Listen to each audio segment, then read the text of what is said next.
abrupt. Oh, I thought we fixed the abrupt music. I know. problem from It's last a lot. It's a lot. I said the same thing last time. Hello, everyone, and welcome to the Wicked Opportunities podcast live. We just released one. That was not live. Not live recently, and we will be recording probably today. Who knows? Maybe today. Who knows? Not live, but it I've is now. decided that our next podcast should be called "We Need to Record a Podcast." I love that, actually. That's really that's great. really it becomes a thing. That's probably the one becomes that a ends thing. up being the big hit. Yeah. So of How course, are if you? you have, good. Yeah. How are you? Yeah, I mean, we've got an hour, so we can ease into things. We don't have to jump right in. No, we don't have to jump right in. But I was saying for those that are here already, and I see the numbers starting to tick up, that once a month we go live. We do. And that's where we are right now. It is a very, on YouTube. We and stream on it's YouTube. still a very stressful experience for me. It is, because we'll start off saying excellent connection, and then it shows warning, the stream's current bit rate. Yeah, is low. you can't look at But it. you can't look at it. But we have to look at it because we have to look at the chat, which reminds me, I've got to bust out the chat here, and I need to move it so I can see it. Pop out the chat, as the kids say. Yeah. Excellent. I decided, by the way, on purpose, Tanya, to not shave today. I was going for the Don Johnson look. He likes to Miami keep Vice it. Don He Johnson likes to look, so. keep it cash, I didn't shave either. So in solidarity. Okay. Solidarity. Wow, I'm not even going to go there. Smart move. Yeah. Smart move. Well, it's been quite a week. It's been Fudge. quite a week at the Future School and for Yvette and I, but it's been quite a week For the world. for the world. And But that's an evergreen statement. yeah, now which it I is. wish it was not. I saw a great TikTok. One of these, some of these guys on TikTok are so creative. I mean, it's amazing how creative people are. And he's just really wild because he's like, oh, the 2020s are here to cause havoc, but 2022, you might have taken the cake already. He's like, really? I did? Oh my gosh. So great. Yeah.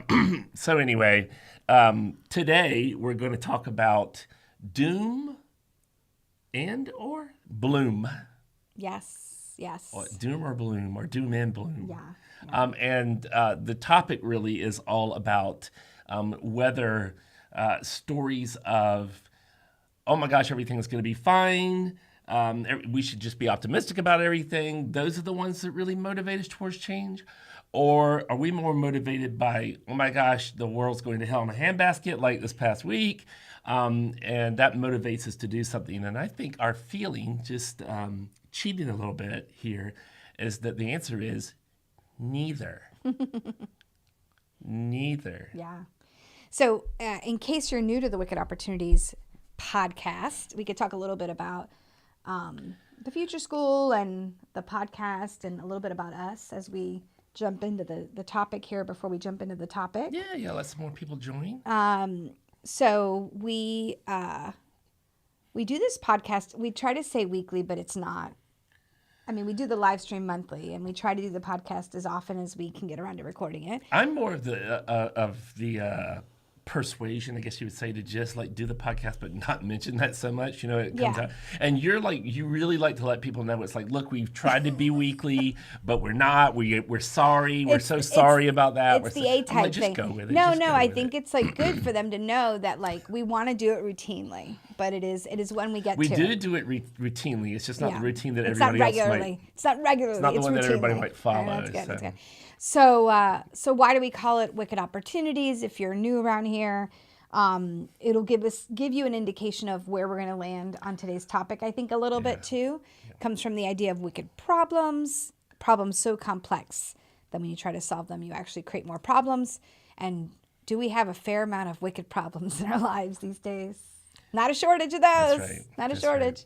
Right. Certainly. And so we coined this term wicked opportunities because we think a lot of the problems that we're facing as a society, both now and the past and into the future, are really related to our outdated mindsets and perspectives, and that if we were to fuel more processes and ourselves and our organizations with foresight, that we wouldn't have a lot of these wicked problems, that they're exacerbated by the fact that we're using old thinking, old models to solve highly complex, interconnected problems. And you see it within our legal system, within our policy and governmental sector, but also in our organizations and even in our personal lives, the education system. So, Yes. so we go live once a month because we want to tackle a topic where we engage all of you. And for those of you watching us on recording, we love that too. But it's a great opportunity when we record the podcast. Typically, it's just you and I don't have any makeup on, and you still haven't shaved, but just generally speaking, Nothing much changed on this side of the microphone. we just sort of like let it flow. It's tons of fun. If you did hear the last podcast, we actually did a video of that one because Ashley really wanted us to, and so of course we do everything extra. So there was a bit of a green screen moment. Yeah. And I've got, we did our acting. I was going to say debut, but that's false. No, that's false. We act. We can't help ourselves. We act continually with skits and all of that good stuff. So, so I'm curious for those of you that are joining us live, you could share where you're joining from or, what are you up to? I think a lot of people are starting to do their vacations more and more. Our kids are out. My child that's still school age has been out for a number of weeks already. We are in full force gaming summer where I don't really see her. Also, I was going to say also known as the witness protection. Yes, she's sort of up all night doing her thing. And locked then in the room. You just hear the screaming. I see her when in 7 languages. At around 3 o'clock when the microwave opens and closes with the macaroni and cheese microwave. Yeah. So... Hi, Kirk from Full Sail. It's good to see you. And I see Tanya's there too. Yes. I was going to say that you could tell during the summer when things start to slow down. We've got a couple of requests this week, but we just wrapped up a big piece of work on like 3 major projects. And now suddenly it's just like, oh, it's time to get out the suntan lotion, and everybody's sort of going a little bit into vacay mode. I'm going which into is really interesting because you at the end of the year, the last quarter of the year, you ramp up for the next year. So everybody's like, oh, I'm shutting down because the holidays have come. They start in September. Yeah. And then they take the summer off. And then if you're Europe, you take most of the beginning of the year off too because you don't come back till March. There's never any there's really never any work. It all depends. Except if you live in the U.S., then it really never shuts down in a weird way. That's right. But hi, Bob. It's good to see you in Portland. Our good friend Bob Leonard. Yeah. We have someone joining from Sarasota, who is preparing a bolognese. Yeah. I mean, that sounds delicious. Food is our love language. That's so right. There's that. So thank you for joining us. And if you're catching us on the recording, thank you for joining us on the recording. So we try to pick the topics for the live stream that, I don't want to say they're more controversial, but that they, I think, could benefit from a discussion with the folks in the chat. That's not to say that all of the topics that we talk about on the Wicked Opportunities podcast aren't both fun, but also something that we're really, investigating, something that can help people. Yeah. But we just try to leave the ones that we feel will be better interaction for a live stream for our live podcast. I also think that the recorded ones, especially this collection for 2022 in the year of free, we've been focusing a lot on the wicked problem of implementing and integrating foresight into our organizations, institutions, and our lives. Which today's topic deals with that too, but we, I think, reserve for the live stream more of the macro type issues that are at play, regardless of whether you're trying to integrate quote unquote foresight or not. So I think they're more timely topics that we try to do for the live stream. If you're interested next month, and eventually Ashley will drop in the chat, I think, information about next live stream. It'll be a really interesting one. We'll talk about practicing foresight from a place of privilege and what that means and how you can avoid the trappings of that. That'll be fun. That's August. So if you want to mark your calendars, Ashley can drop that. And of course, if you subscribe in our YouTube channel, I always feel like a YouTuber when I say that. Hit the bell. Like click below and look at this. And you have to do the little finger stuff, like that. So Hi, Timothy. That's just getting us ready for our TikTok debut too. It's going to happen. Don't spoil it. Oh yeah, I know I shouldn't say it so that anybody beats me to I it. know. So, yeah. We're excited. We're excited about if you think we're fun on YouTube, just wait. Wait till you see us. By the way, I hope you all can see that I have robots. Very futury. Robot. Because again, robot. Everybody we thinks have the robots behind us. That's of course, what all the time. future's about. So here at the Wicked Opportunities podcast. All right, so doom or or bloom. And I already sort of hinted for those who might have come in just a few minutes late that our narratives are stories of optimism and techno-optimism and the world's getting better and all. Is that really what motivates us? Or are we more motivated, as some foresight professionals might say, by stories of warning, traditional historic stories that give warnings of impending doom, and that motivates us? And actually in psychology, if you go look at the psychology journals, you'll find trained psychologists, brilliant people across the spectrum that will give good research and background for both sides. Yeah. Which is the way it usually works in a lot of things. It is. There's research for, yes, positivity plays a good role. It all depends on how you're treating that positivity. And negativity can be a motivator. But actually, we're here to say that it's neither. Neither. Yeah. Because one can present itself as toxic positivity. And if you don't know what that term means, we'll define it. But how many of you have heard of toxic positivity? Tell Drop us it in the chat. Let us know. Yeah. What does toxic positivity mean to you? Have you heard of this before? Mm-hmm. And then while you're writing that in the chat, and you're responding and you're engaging with what we're saying here, because we play a lot off of what you say in the chat here. Yeah. Unlike some of the other times when we show up and we try to ignore the chat because it's like, keep it on schedule, keep going. We got stuff to teach and learn here. There's this idea of the cult of pessimism, which it really rubs the cat fur the wrong way with a lot of people. So let's talk about the cat fur being rubbed the wrong way for a moment. I know where this is going. So I have to tell a story about a time that you literally rubbed the cat fur the wrong way. I did. It was in South Africa. Let me tell the story. So we went to South Africa. For a period of time, we actually had a TFS TFS partner TFS in South Africa. Well, we had like an actual program running concurrently or ongoing in South Africa until our partner moved out of the region to Europe. So we had the Future School South Africa, and so we went to visit, and it was amazing. And of course, I had visions of seeing wildlife because, I wanted to see a lot of things when we were there. And so our host took us to a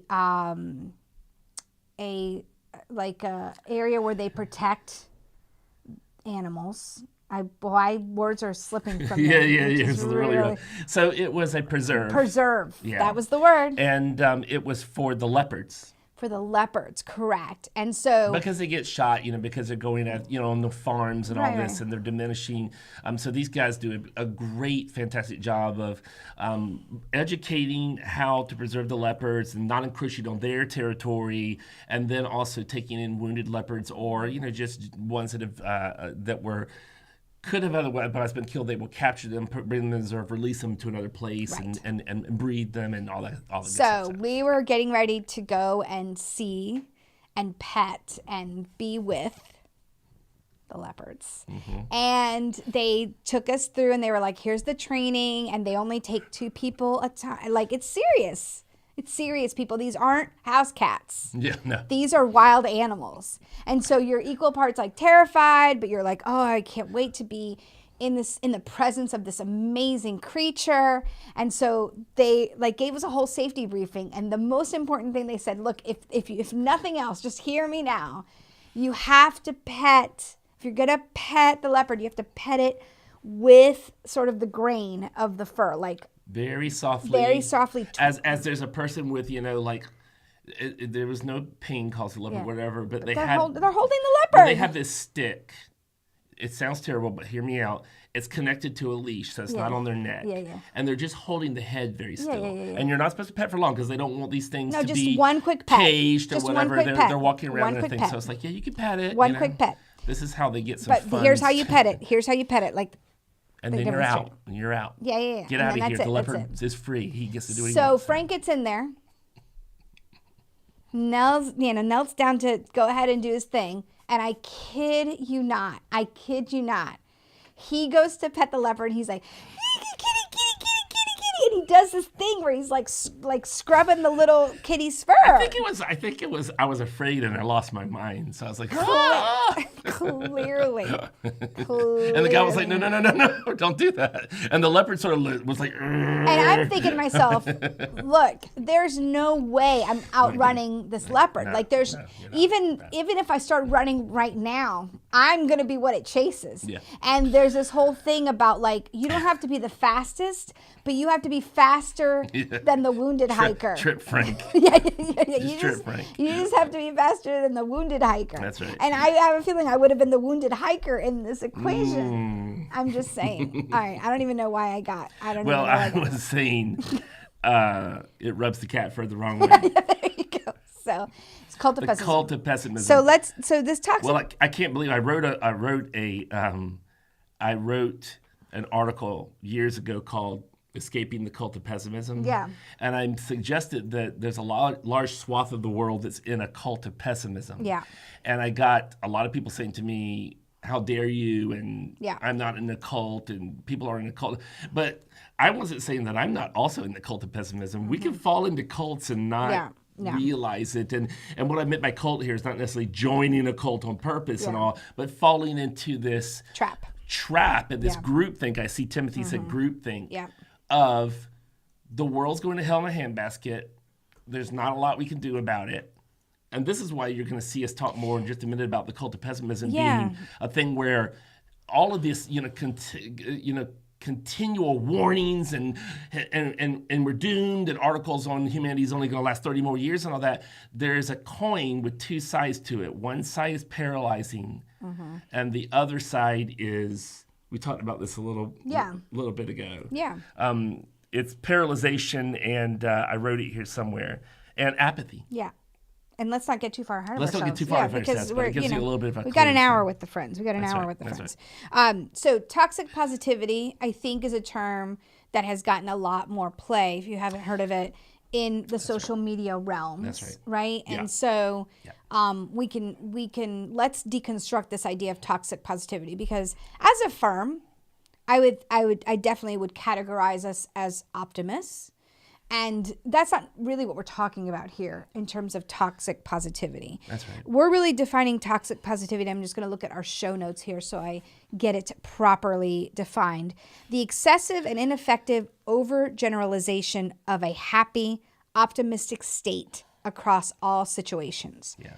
The process of toxic positivity results in the denial, minimization, and invalidation of the authentic human emotional experience. So if you've seen, again, there's all types of gurus at all levels of fame that really, if you get down to it, they are spewing toxic positivity. Yeah. It often goes like something like, oh, if you just get in the right mindset, if you have a growth mindset, your life will be better and the world will be better. And just ignore what's happening around you. You just need to focus on the good stuff and focus on being happy. It's super tough, because I even saw an article yesterday saying our strength as a nation, and I'm talking about the U.S. here because I'm sitting in Florida, the United States, and I know we have people that are in other nations, so I wonder how this relates for your Yes, it would be world. interesting. Mm-hmm. But they were saying that one of our strengths is pluralism, that we do have differences of opinions. And instead of letting that divide us, we ought to come together and learn from one another. And philanthropy can push greater pluralism. And I can hear your side, you can hear my side. But it's tough when one of the sides is, I don't want to hear your side. That's the whole point of the other side, is like, there's only one side. So how do you have positive pluralism and the reason I say that is because it's so easy to say, like, everybody's just going to get along and don't worry about it. And we can be friends no matter what, and it's like, and that ignores the fact that it actually was worse than ignoring. It's a way to say to you, stop being so negative, stop protesting and stop doing these things. Just let's be friends and don't worry about it. And your emotions and feelings of your despair and hopelessness and all, they don't matter. You just need to have a better view on things. They're invalidating. Let it go. I mean, we've seen this again in a number of ways, but most recently with the court ruling and the overturning of Roe v. Wade, where you've seen these posts of people saying, we'll be friends. Why can't we be friends? Why can't we all get along despite, as you were saying, our differing views? And so, of course, we're of the perspective that we should engage people even when we differ in perspectives. That's normal. Of course. But I think where the toxicity lands is in many ways that negates people's experience. And I found it very interesting, even through, everything that's come out over the last few days and people's reactions, which, again, we're all sort of dealing with this real time. Yeah. And I think I don't, even those people that are saying, look, we can all be friends, can't we just all get along? I think for the most part, they're well-meaning. Yes. But you have to... And the sentiment is good. Right. But you just have to acknowledge that saying that and acting and looking through rose-colored glasses negates the experience, in this case, in this particular example, of women or of people that with uteruses. Yeah, the lived experience. And the people that are saying, let's just all get along, aren't the ones inside the lived experience. Generally speaking. And I know the post you're referring to in particular was a man who did not appear to have a uterus, which, again, I don't know based on the picture. But generally speaking, it does seem that it is in people in position of privilege or, generally speaking, that are really spewing this toxic positivity. And they're typically doing it for benefit of themselves. Like, they usually have something to sell in relation to this toxic positivity, which is an interesting sort of angle, whether it's... Or like I said a minute ago, just to cover up the, like, I don't... The guilt? Stop talking. The guilt. The guilt. And also, I don't want things to change. We're on the path I like right now, so... Be quiet, please. And I get it. Like, I totally get it. I consider myself an optimist. And so I do try to think, gosh, everything happens for a reason. Yeah. But that's like, when you think about that statement, you have to be really careful when you say that to people about what they're experiencing. Because that can be a super flippant response. You might believe that. That might give you comfort. But that might fall very, very much on a sour note for people. Yeah, so absolutely. So I also wanted to go down just a slightly different path too, because now that we've sort of laid the groundwork for toxic positivity, we got to talk about that, and we're getting great feedback from people in the chat about that as well. Live, laugh, Nan, love. I didn't get to say hi, Nan. How live, laugh, yeah, live, laugh, love. That's my new book. You know what? We should have had that up here. We should have had a little live, laugh, love little placard. Just live, laugh, love. Yeah. We're not saying that there shouldn't be optimism. We want to define what optimism really should be, because optimism has come to mean blind naivete, right? Naivete. Yes. And instead of what it really means is that to see hope and ability in the midst of problems, right? But are we leaving toxic positivity? Because I just wanted to... No, we're not. Actually, I wanted to hit on this because in foresight, oftentimes the way you'll see this manifest is it comes in the form of, and I am reading straight from my notes here, but I wanted to I felt like I wrote this already better than I'm going to say it. So it comes in the form of the extrapolation of colonial futures. So this is what you were touching on just a moment ago. It's like, this is the way things are. This is the way that we've made them. And this is the way that I want them to stay. So we just need to all think positive thoughts and get along, because I don't want to hear any. Fall in line. I don't want to hear it. Fall in line. I don't want to hear it. I don't want to line. hear it. And I wrote deterministic or dominant narratives based on largely on techno-optimism or techno-utopianism. You see it right now in the whole, we've already picked on this. You can go back and listen to one of our lives, Make the Metaverse Great Again. Because digital embodiment and virtual spaces and cyber types and all, that's all been studied for, as long as the internet's been around. And this is that positive side of the internet, right? It was supposed to be a place of great collaboration, cooperation, innovation. And this whole term, the metaverse, is to say, like, it's brand new, like we just discovered, oh my gosh, we just discovered this, but it's really just a marketing campaign, and it's only for companies going like, oh, we're going to make a space where you buy stuff and sell stuff and all that, and it's actually distracting from the larger talk of social digital embodiment. Yeah. And what that's going to mean, because the digital spaces aren't going away, how we embody digitally, what that will mean in a post-human, pre-human world, and how we incorporate all that, blah, blah, blah, blah, blah. The metaverse is in large part, just a way to continue to monetize. It's just a monetization. On the backs of, the current system, but yes. It's like, I got the desk, out in the park in Central Park, it's like the metaverse is just a monetization tool. Fight me. Prove me wrong. Come debate me. But that doesn't negate digital embodiment. Again, I love to always say, go look at David Eagleman's talk at the Long Now Foundation in 2011 about digital embodiment and civilization. It's so fabulous and should help you really say, come on, metaverse people, stop it. So techno-optimism and techno-utopianism, the metaverse is going to cure everything. Yes. This glasses that I just made, if everybody would wear them, poverty would go away. Yeah. When, the billions of people in the world will never even know they were created, much less get their hands on them or wear them. I was talking to a futurist in France this past week, and she was saying, I believe in virtual reality as a tool, but how many billions of people in the world will never wear virtual reality glasses? And we're like, oh, virtual reality is going to usher in a new... No, for billions of people, it will never even be worn. Yeah. So anyway, let me just finish what I said here. These things, techno-optimism, techno-utopianism, they present themselves as savior narratives. I think that's really important. The technology component, why I wore my robot shirt, and the savior narrative. Yeah.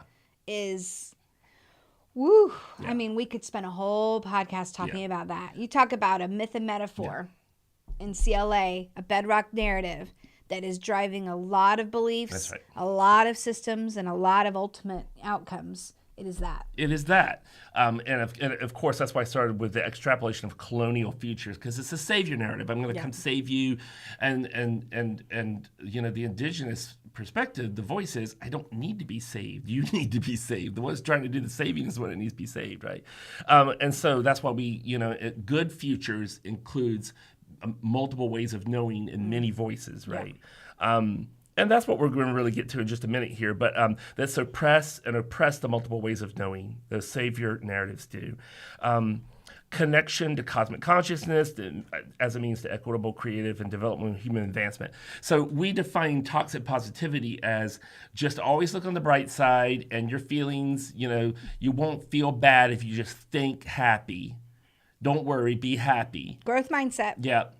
And in foresight, it often manifests as the colonial techno savior narrative is going to fix everything. Don't worry. I know there's climate change right now, but we just made a climate capture carbon robot vacuum that's going to... vacuum, Dyson. Yeah. So Dyson himself. Out. Dyson himself. I doubt it. The trumper that he is. I doubt it. Is going to suck all of the, all of the carbon out of...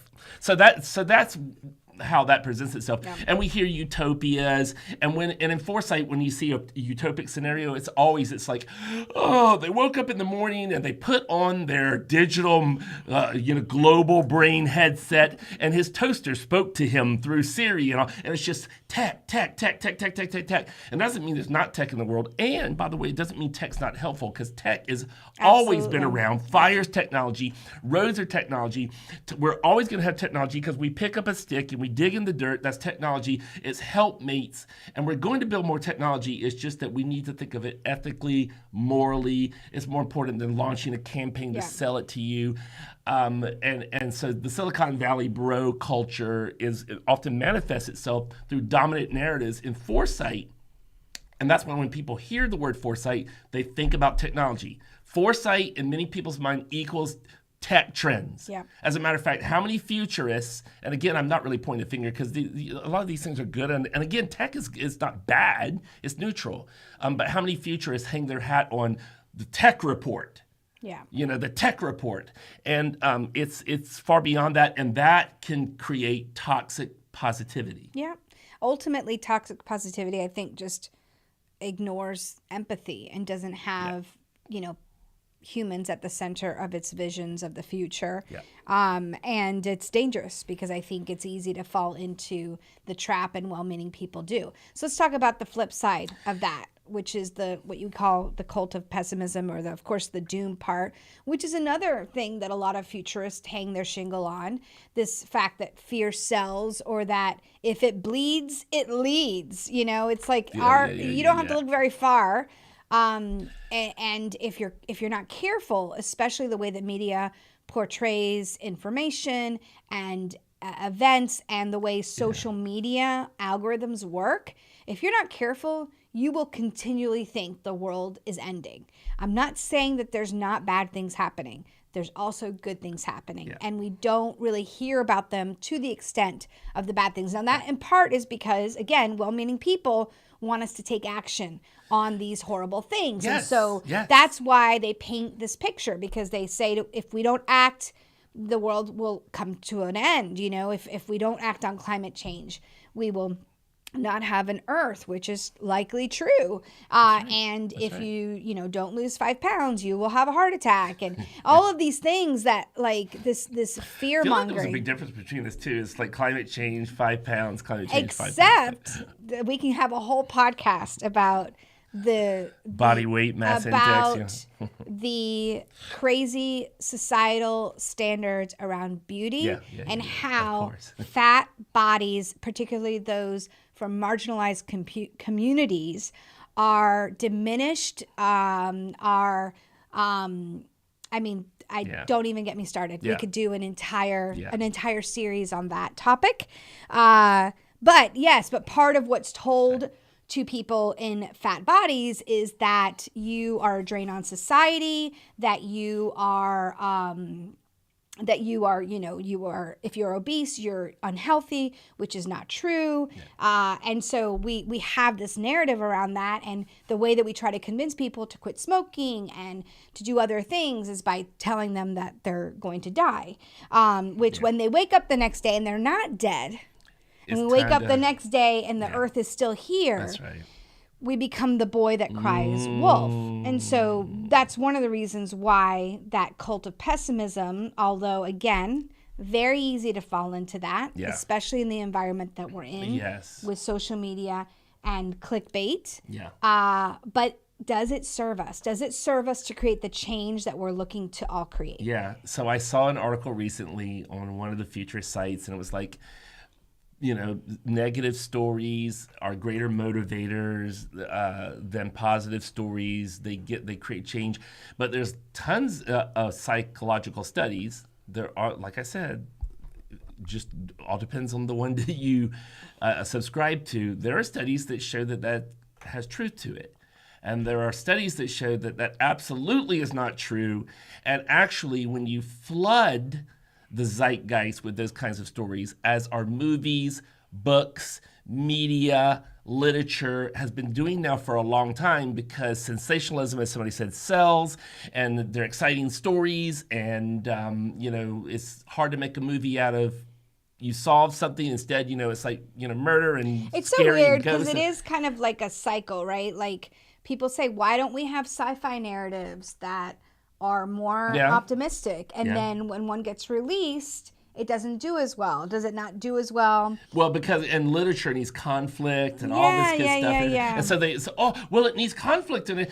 But when you flood the... Yeah, I wonder if, sorry to interrupt, but I wonder if part of the issue is, like, you hit on it, like to create a more optimistic or a more balanced narrative requires more skill.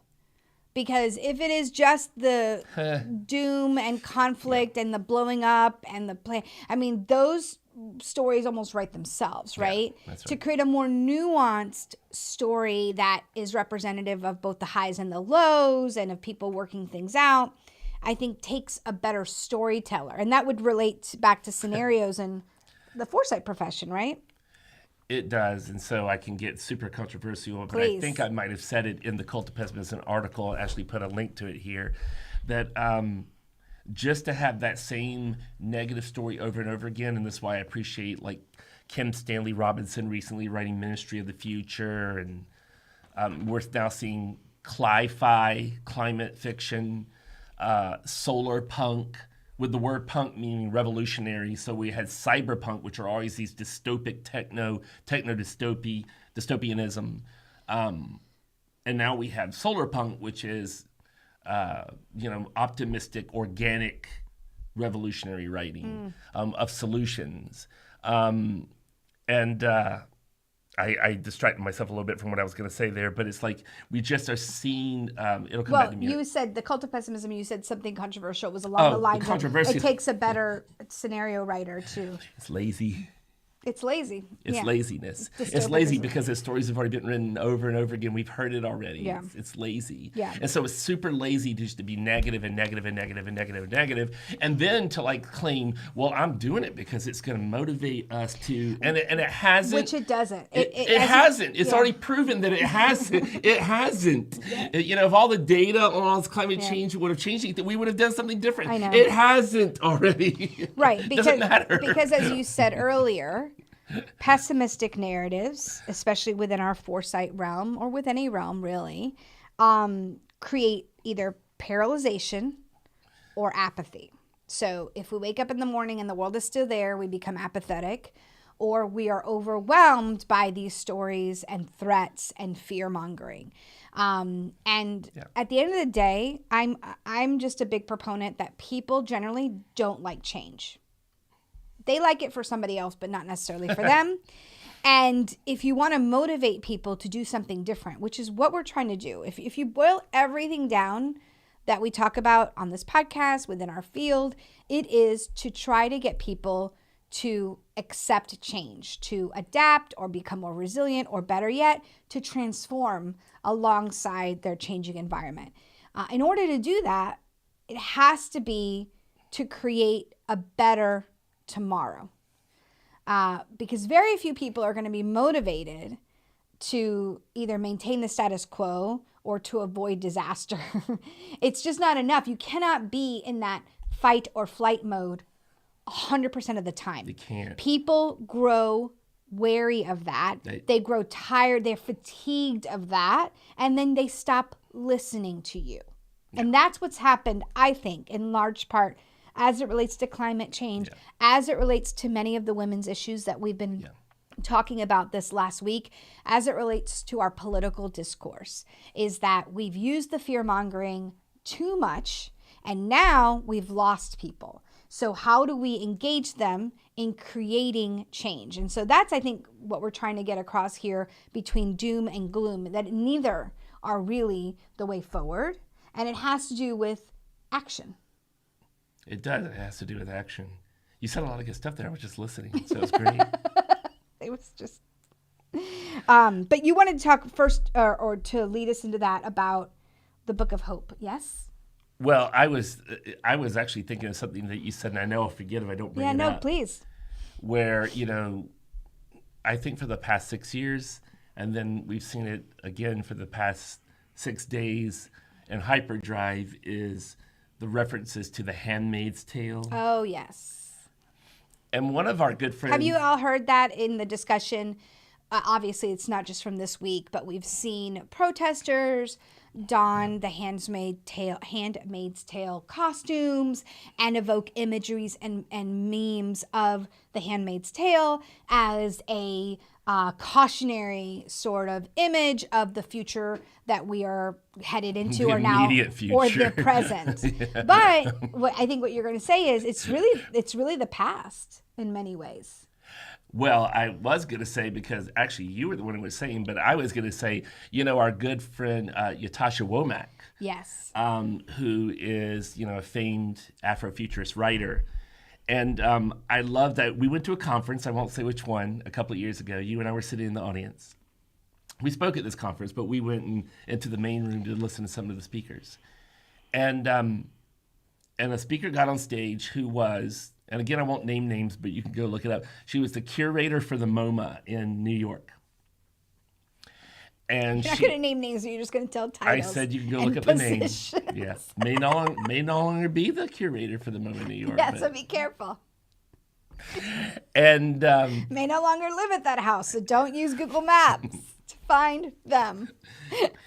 Expand the court. And I said, get out of here. Get off my lawn. Get off my lawn. And she gave a great talk. I mean, brilliant person, obviously, the curator of the MoMA. I mean, you definitely want to have that as one of your speakers at your conference. That's pretty cool. Yeah. She's an eloquent speaker and said something that just really rubbed me the wrong way. It's not going to rub everybody the wrong way. Some people are going to be like, I totally 1,000% agree with that. But because of a lot of the things we're talking about today, it fits right in with why it rubbed me the wrong way. IMHO, she said, we need to design, because she is a designer, we need to start designing our elegant ending, so that whatever after us, millions of years from now, another species crops up or whatever, and they'll have a ledger, they'll have a history of that we knew that we effed up, here's how we effed up, and we disappeared, and don't you F up, and we designed an ending where we were like, we took a big breath and we exhaled and we said, let it go. Humans aren't supposed to be here forever, and blah, blah, blah, which, may very well be true. And so you could hear what she's saying and you could totally hear the sentiment, and it's like, that is such a perverse way to think long term. It's like, I'm thinking long term about the whatever takes over after us, because we're out of here, because we've it is really not like, let's create a more equitable future. Let's transform. I've thought about this for a long time. Peace out, people. Right. Peace out. It's been real. I'm going to go toast some marshmallows and make a s'mores. Yeah. Well, she's not the only one saying that. And I could totally, I know there's a big, deep conversation had about that. Like, Frank, why wouldn't we design an elegant ending and blah, blah. I totally get it. We're not done yet. I'm shortchanging a deep conversation here. I really am. Yeah. However, right after her talk, Ytasha Womack got on stage. Oh, this was so juicy. It's so good. And Ytasha got on stage, and she didn't reference the previous talk, but her talk was about the lived experience of the Afro-American and diaspora Afro community. And she said, for white people, it feels like right now you guys are entering a dystopia that we have already been in for a long time and in some ways have emerged from. Yes. At least in the way that we are handling it and our mindsets and those kinds of things and the way we're tackling it and the message that we have and those kinds of things. So really what you were saying earlier is, and Ytasha referred to this, that the sudden, all of these white women walking around in the Handmaid's Tales and everything, which is not wrong, but it discounts the fact that there are entire communities, in this particular case, the African American, the Black community in America, that has already been going through that for 400 years. Yeah. And suddenly it appeared for everybody, oh, yeah, it's already appeared. So the point being, instead of using The Handmaid's Tale and some fictional dystopia to present your point, let's know our history. Yeah. And let's know that there are huge swaths of our communities, not just in the U.S., but across the globe, that have been in that position, have been sacrificed, have been marginalized, have not had agency over their own bodies, have been scientifically tested on, have been all unimaginable things. Yep. And so we don't need to look to media and fictional accounts. We can look to the lived experiences of these marginalized communities. So anyway, so let's turn the page here. But I just want to make a really brief point. We are turning the page. Okay. But the last point that, and Tanya did say this, and you knew it was in relation to the other speaker. She said from the stage, she said, we're not designing, she didn't put it exactly like this. She was very diplomatic in the way she said it. But she basically said, my community is not designing an elegant ending. You could take that and shove it where the sun don't shine. It's time for us to design an elegant beginning. Yeah. And so if you guys are like, oh, boo-hoo, we never saw this coming and we're designing elegant, and she said, oh, well, I guess it's not your time anymore. It's time for something else to rise, which is exactly right, because she said, we're designing an elegant beginning now, not an ending. So, and I think that leads right into the Book of Hope by Jane Goodall, but you were going to say something else. No, that was it. So Jane Goodall, the famed naturalist, conservationist, the world's... She probably would have known how to pet a leopard properly. She definitely would have. She would have been like, Frank, get out of here. What are you doing, you idiot? To bring it full circle. And, famed, the world's foremost expert on chimpanzees. And there's a whole, by the way, if you come to Transformations in September, we're going to talk about the difference between chimpanzees and bonobos and which one we focused on and which one we didn't. Really? Yes, it's going to be good. And will there be an opportunity to pet either? I don't pet a chimpanzee because the whole point was they'll rip your face off if they don't like you. But the bonobo is so loving. I want a bonobo. A bonobo. They look like miniature chimpanzees. So she said in their Book of Hope, every day we're bombarded with bad news, socially, politically, environmentally. But turn it the other way around, something that you feel, I'd like to do something about this. And either you or hopefully you and some of your friends get together and start doing something, and you find you make a difference, and then you realize that, well, in other parts of the world, people are feeling like you, and they're doing like you because they are being advised to take local action, and you made a difference, so you want to do more. And that's inspiring other people. And it's an upward spiral like this of growing hope with action. And Jane says, so for me, hope isn't just something where you sit back and you say, oh, I hope everything will be okay. Toxic positivity. No, I don't look at the world through rose-colored spectacles, but we've got to work to make what we hope for happen. And this is in line with J.R. Snyder's hope theory, that agency plus pathways plus desired goals equal hope. And this plays right into what you say, Yvette, all the time, is that this is why we want to democratize foresight, because the voices that can lead us to design new beginnings have been excluded from the conversation. Yep. And foresight, participatory foresight, brings all those many ways of knowing and hearing and understanding into the mix, and we can design new beginnings. They're not toxic positivity. It's not the cult of pessimism. It's the hope that comes from the cooperative community of voices that perceive emerging realities, novelties, and transformation. Yeah. At the end of the day, I've said this before, no two people have the same present or the same past, but we can co-create better, more equitable futures. And it's, I think, our responsibility as futurists to do that. I had the humble opportunity to be on Peter Hayward's is that right? Podcast, yes. Future Pod. Yeah, Future Pod. It's coming up. It's coming up. It hasn't been released yet, but that was one of the things that we talked about how we all have a responsibility as futurists. And when we train another group of futurists, we bestow upon them like this incredible gift of knowing more about foresight and the tools and the methods. And of being part of this growing community, but also along with that is a responsibility. With some groups that we train, that responsibility maybe falls on deaf ears. When we've talked about creating more equitable futures, we've had individuals in some of our in-house programs say, well, is that really the goal? So yes, it actually is. It actually is. And so again, it's our responsibility as futurists, I think, to continue that. And As you said, it's about getting all the voices as part of the conversation. We'll talk more about that in the August live stream. But Yeah. Well, Nan Carbeck is here. She's been with us the entire hour today with some great comments. So thank you, Nan, for that. And I'm just thinking specifically about working with the libraries over the past several years. Yes. And Nan is a librarian. I'm part of the library sciences community, and how much of a role that they play. And we were just, Dawn Lavelle and our own Nicole Baker Rosa spoke at the ALA,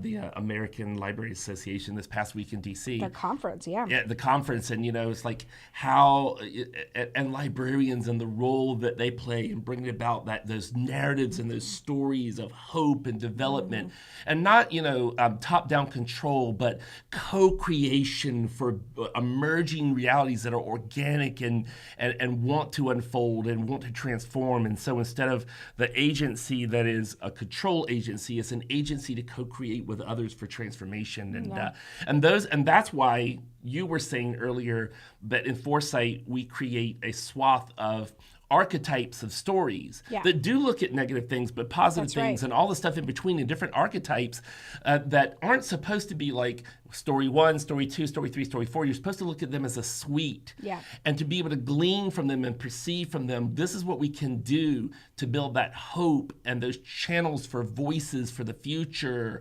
There's so much we could say here still, but it's such a I think at the end of the day, true Foresight practitioners, and I think there's different maturity levels. I think, again, we think everyone should leverage Foresight and should fuel their thinking and their day-to-day with Foresight. Some of them are going to be full-fledged practitioners, and others are going to be, this is more of a skill set or a mindset that they employ in their own lives. But for those of us that are practicing futurists, this is why we lean into the tools and methods, because, look, we're human. At the end of the day, we're human. And one of the biggest challenges with creating more equitable futures that includes, everyone, is that our mindsets sometimes trick us. And it's why we should never go at it alone. We should always have a team of people around us, and why we should use the frameworks and the tools, and why, while we think everyone should think like a futurist, we recognize that there are tools and methods that are researched and have rigor behind them. And there's a reason why they exist, and there's a reason why they're set up the way that they're set up. And it's not just about talking about the top 10 trends from a stage, and it's not about, sharing worst case scenarios on your social media feed. It's a practice. The Foresight field is a practice, and it has tools and methods, some of which we've talked about, in this podcast in terms of thinking in simultaneous multiples and the cone of possibilities. These things work. That's why they exist, and that's why we utilize them. So leverage those. I think we forget. We get overwhelmed by everything that's happening around us, and when that happens, go back to basics. Go back to the tools, go back to the methods, scenario archetypes. Again, we create scenarios across that cone of possibilities. And as you said, we engage people with different perspectives, different life experiences. The more diverse a group you can engage in your Foresight efforts, the better the outcome will be. That's right. Period. You have to hear those multiple voices, and, I think one of the things you were even talking about was Fred Pollock's, where do you stand, image of the future. And you find this often in the upper right-hand quadrant. But that is not because we're blind optimists. It's because we think like this. We know we're going to hear from the Nans and the Tanyas and the Marias and the Kirks and the Prashant. So good to see you, Prashant, by the way, who talks about mindful intergenerationalism. And when you pull those kinds of voices in, you get a swath of looking at the future, and you don't get stuck in techno-optimism and the tech trend list, and are only on, 3D printing, or the thing that you think, the metaverse, and this is what the future is about. Foresight is really about all of that and more, and none of that. I was going to say, too, something that we hadn't necessarily planned on discussing, but it's just a part of our DNA, is the other consequence of engaging a diverse set of people. And again, we're sort of stealing a little bit of thunder from next month, but that's okay because this is a It's topic. a lead-in. This is a So you'll topic come back that and can be join us. It's discussed a a lot. lead-in. Is that, the other thing about toxic positivity and the cult of pessimism is that they're one-way channels. So you don't usually see people saying, let's engage in toxic positivity or let's engage in this cult of pessimism. It's just a one-way, let me say it from my bullhorn and tell you this is the way that it is or the way that it's going to be. Yeah. It's going to be toxically positive. Everything's going to be fine. Don't you worry. Or the world is going to hell. Don't you worry. Just either way. And foresight does neither of those things. That's right. Well-practiced foresight engages people, and the more you can engage them in the process, the more they're changed. That's right. The more they have ownership in this new future, the more they have a hand in creating what's possible, and then they're changed. It's sad to see the apathy in our communities as it relates to, voting and having a say. And part of it is because they're too busy trying to survive to take part in civic duties, but also because they don't feel like they have a role to play in those civic duties because they've been left out of the story. Left out of the future. I mean, just like one of the reasons, and I'm trying to do justice to this and can't possibly really do it all, but I love, and Zan Chandler, our good friend, who's a board member of the Association of Professional Futurists, was saying it this past week, as I think maybe Tanya was as well. She's on here. She was in Foundations last week, our program. The future has black people in it. The future is black. The future is female. And the reason I love that is because it means those things exactly, but it's also a metaphor of something bigger. The future is these voices that have been marginalized. And if it's not, there's no future. And I love that you just said, it's like they're just trying to make it through the day. And that's not right. And that can't happen because we have to actively think about the future in order for us to not be in either toxic positivity or the cult of pessimism, but in the actual right place of hope. Yeah. And so all those communities must be engaged, and we have to find a way to democratize foresight among all of them. That's why the future is female, the future is black, the future is whatever other marginalized thing or thing that's been marginalized is really a future statement. The future is these things, and these are the voices that you will hear, and they will heal. Yeah. So and from a personal perspective, because I know I'll speak to the other, and I know all of you that are probably on the live stream right now are probably in the same, in similar places in terms of,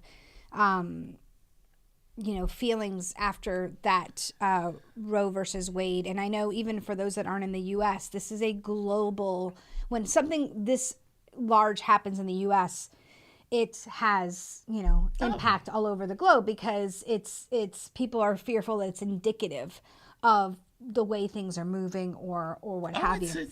So did you see all the leaders this past week that were saying like Macron and Canada's, and they were like, well, they made comments. They were like, hello, France stands up for the rights of women. Too bad the United States is turning into a third world country. I know. So we now stand which with, is offensive on to this third world issue, countries. we're standing with Iran and North Korea. Yeah.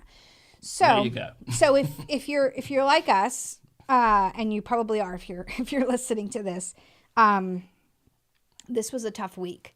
And it's on the heels of a lot of tough weeks, I think, with a lot of things going on. And if you're a futurist and you're doing this as a profession or actively scanning, it's hard. It's hard. You're bombarded with this information all the time. So selfishly, I'll share with you what gives me hope, and that is practicing foresight and That's right. leveraging these tools and having an active say in not only what future I create through my decisions, but those in my sphere of influence.